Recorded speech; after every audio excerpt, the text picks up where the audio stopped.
afternoon or good morning or good evening, whenever you're watching this right now. It's a pleasure to be here to talk about principles of economics beyond the textbook. My name is Javée Grooms. I am an economics professor, an assistant professor at Howard University. And so today we're going to kind of talk about teaching practical and inclusive economics.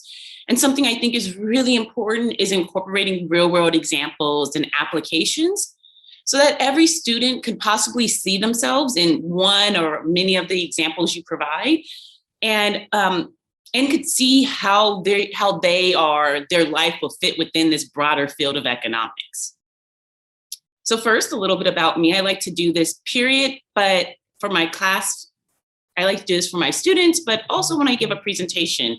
So I'm a wife, I'm a mother, I'm a daughter, a sister, an aunt, and I'm a Black woman. And I say all this because our lives impact our perspective.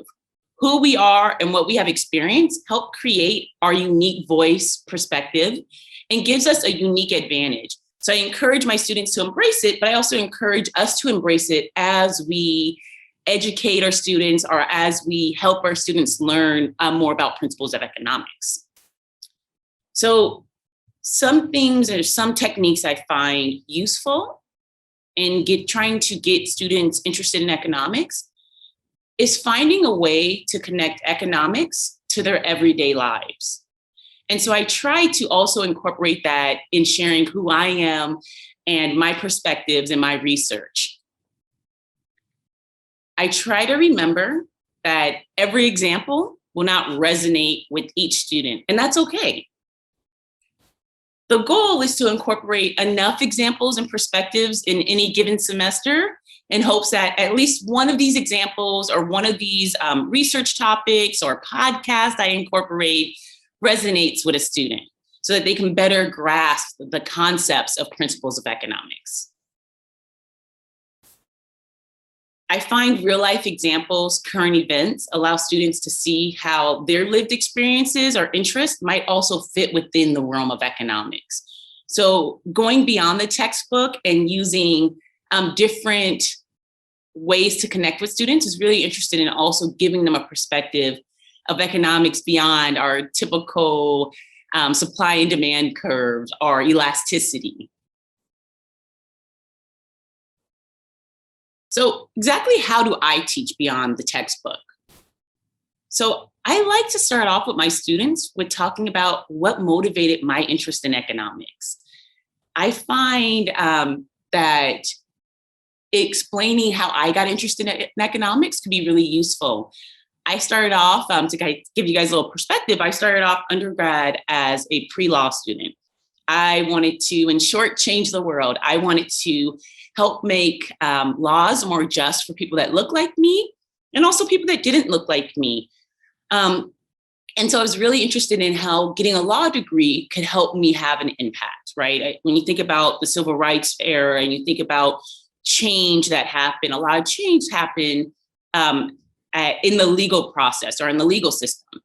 And so I was really motivated by that. I took a class because principles of macro and micro were required. And a professor said something like, students that major in economics do better on LSATs than students that don't major in economics. And so I was like, I'm already gonna double major, maybe I'll explore economics. And so I started taking economic courses, and lo and behold, I figured out that economics can be used to solve these big questions of injustice and inequality as well. And they use math, and math is my strong suit. And so I had no idea that you could use economics to solve these questions that I thought only the legal system. And then I slowly learned that it's actually sometimes economists that motivate some of the change that we see in the legal system. So I encourage you, when you're speaking to your students, to don't shy away from why you got interested in economics, right? It may open up a door for them that they didn't know existed, or they didn't really understand the many ways economics could be used. I also find it really helpful sometimes to close the textbook and pull in real life examples, like current events, or I often ask my students, when they're watching TV or watching a movie, listen for any economic terms, right? Listen for supply and demand. listen for when they talk about price elasticity. And so sometimes at the beginning of class, I'll open up class, especially if it's smaller classes, even larger classes, you can do this. You can have them send it to you in advance. But I ask my students, does anyone hear any economics when they were listening or watching a movie or listening to a podcast? And it's really interesting. And students really start to pay attention and start to hear. The one that I would always get, especially like 5-10 years ago, was The Wire, was the economic terms that were used in The Wire on HBO. But I also sometimes like to start class off with using current events that may relate to a topic we're working on. So if it's principles of macro, maybe we're talking about Bitcoin and the uses of blockchain technology. So I really encourage you to, while the textbook is great and it's really important that students understand and put into perspective what they're learning. I also think it's really great to incorporate economic research at the foundations level. So it could be your research. I remember a professor one time when I was just getting out of undergrad says, every semester she allocates one lecture for her research, right? She allocates one lecture for her research. If she gets overwhelmed or she gets behind or life happens, she wasn't able to prep for a class, she has one lecture of her research that she can tie in to the whole semester. So whether it's you spend 10 minutes or a full lecture on your research or colleagues' research, right? You can always present someone else's research. What I've done before with other colleagues is I've created a short 8-minute video explaining in very layman terms my research, and they've done the same for me. What's great about that is you have that, and as long as they're okay with it, you can use that for semesters to come. And I think also exposing undergrad students to just how economic research extends beyond just supply, demand, elasticity, or the gold standard is really important. And then there's all these additional resources you can use. There's Planet Money, there's JPOW has, they have a link on their website where they have some research where they break it down into like 5-8 minute, really digestible video clips. You can find them on YouTube. Planet Money, I love to use to assign for homework, and then we can open up the class discussing Planet Money, or people can go into breakout groups if you're on Zoom. And then on the left is research highlights, and that's from the American Economics Association. The American Economic Association has a page or has a few pages dedicated for resources for students. And sometimes there are articles explaining the research paper, and other times they're video clips, short little videos you can find on YouTube or you can find on their page. And they do a really good job of explaining really complicated terms.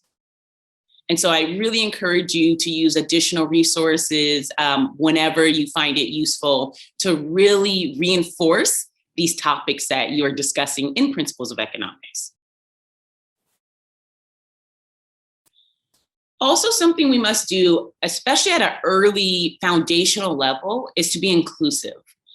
Make an effort to cite and mention research by economists of color and women.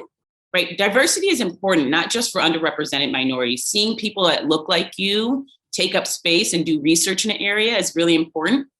But it's also important for overrepresented. It's important for everyone to see that there are a diverse group of researchers working and economists working in economics. And I encourage faculty, professors, instructors to don't skip topics simply because they make you uncomfortable or they're difficult to explain, right? You can seek guidance and assistance to ensure you're doing the topic justice. This may be understanding discrimination and how it plays in with the invisible hand, or when you may want to have topics of structural racism, or if someone's explaining a researcher reading a research paper and they're talking about race and gender. Why do people control for race and gender? Why is race and gender included? And while I know this isn't topics traditionally covered in economics or foundation economics, for individuals who sometimes economic research very much at the foundational level can gloss over some of these topics that may affect other people, like discrimination or racism. And so we really do students and the profession as a whole a disservice by continuing to gloss over it.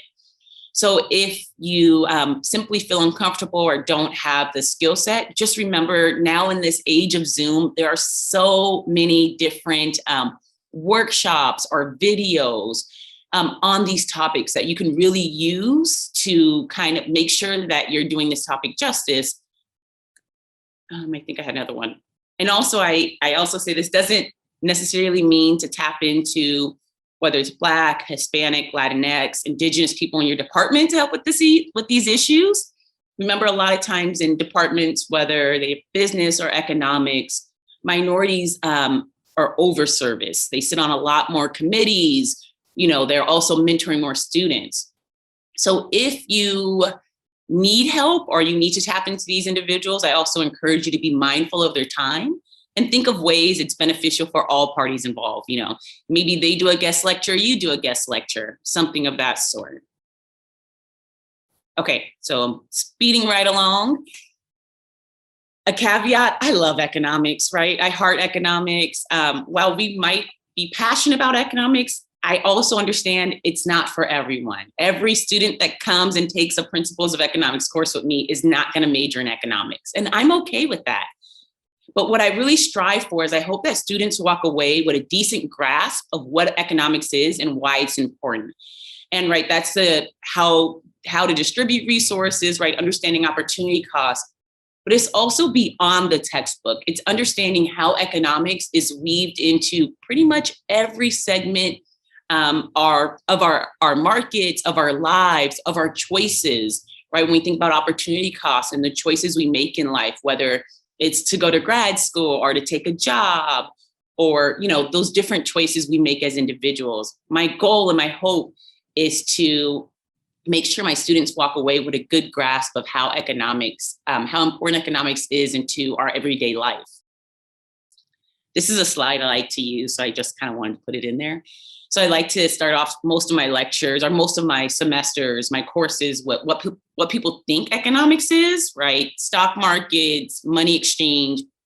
In reality, what a lot of economists do, right? We study how resources are distributed. And these resources could be in education, environment, jobs, healthcare, medicine. And so I really think Principles of Economics, the foundational classes, is a great chance for us to give students a glimpse into what economics is beyond what the textbook is. And so incorporating, whether it's a slide like this or using time to talk about current economic research, I think is really important to helping students truly grasp just the breadth of what economics is. I look forward to your questions, comments. Feel free to email me. I also put my website on there in which I have some information and some links and resources for undergraduate students on my website. And if you are interested in exploring some of my research, I also have some of my current research posted on my website. Thank you.